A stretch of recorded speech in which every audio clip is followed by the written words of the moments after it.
Have you ever wondered why we go to the war?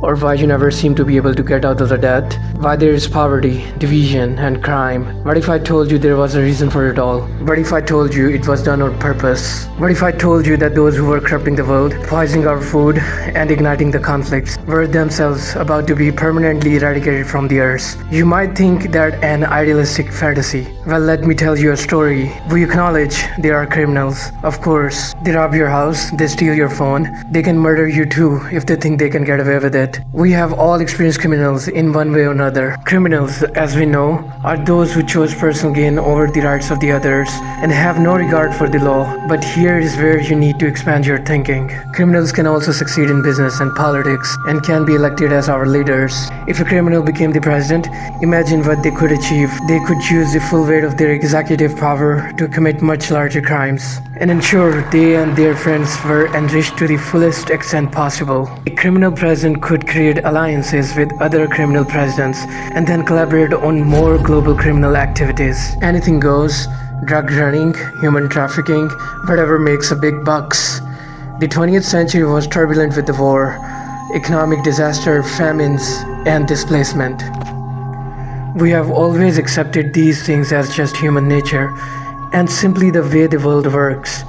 Something inevitable, and due to the weaknesses of human nature that drive us to these actions, this is where we were all tragically wrong.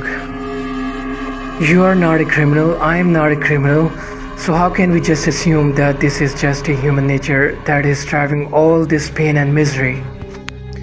What if it wasn't human nature at all, and as a result of something more deliberate? We were taught that capitalism was the cause of a massive rich-poor divide and the reason for poverty, which in turn is the reason for war, crime, and starvation. Others were taught that communism, the system of equal wealth across all people, was really to blame for the mess. But you see, folks, this is none of these things.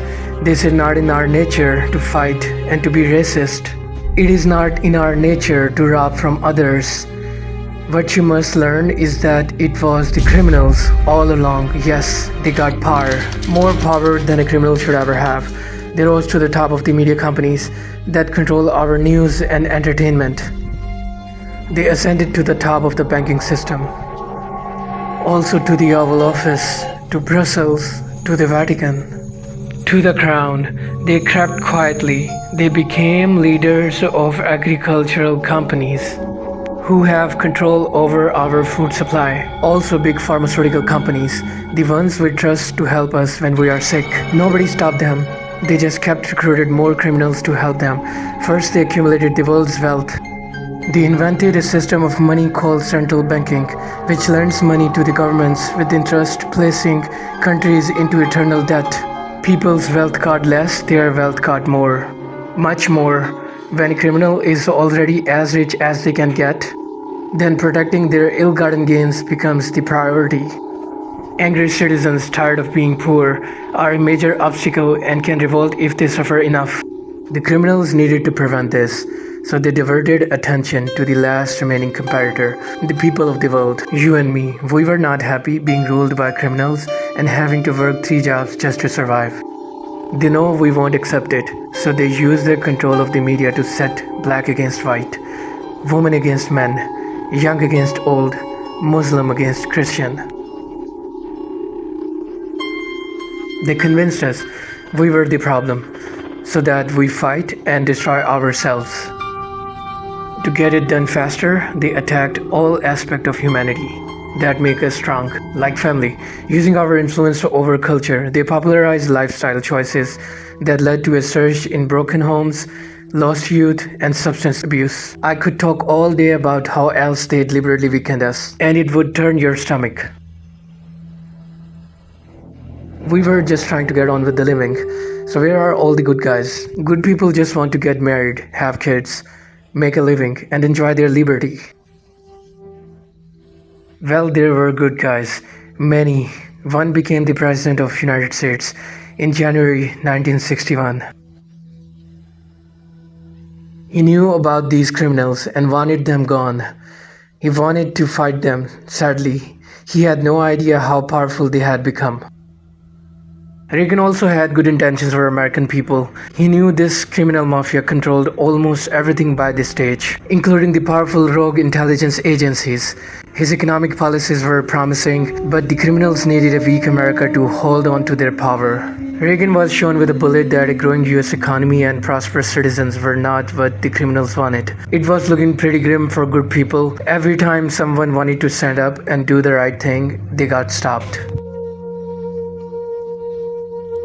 Were we ever to be freed? These criminals are also known as the deep state or cabal because of how they control the things behind the scenes. Every president after Reagan was one of these deep state criminals, and their empire got even stronger. With each bad president came new depths. America and the world would sink. The world collapsed into darkness. Do you need me to tell you how? Destroyed factories, declining job numbers, sicker people, opioids, destruction of Iraq, Syria, Yemen with pointless war. Displacement of people into Europe, ISIS, terrorism, collapsed governments, poverty and genocide. Well, here is where things start taking a new turn. Total misery. Do you think that was inevitable? Hell no. When full picture comes to be known, it will forever be regarded as one of the greatest story ever told. Well, here's the top line. Some good people still held the positions of power. They valued the humanity and the rule of law. While the criminals discussed their game plan at the annual Bilderberg meetings, the good guys were making the plans of their own. The information age was coming to change the history forever.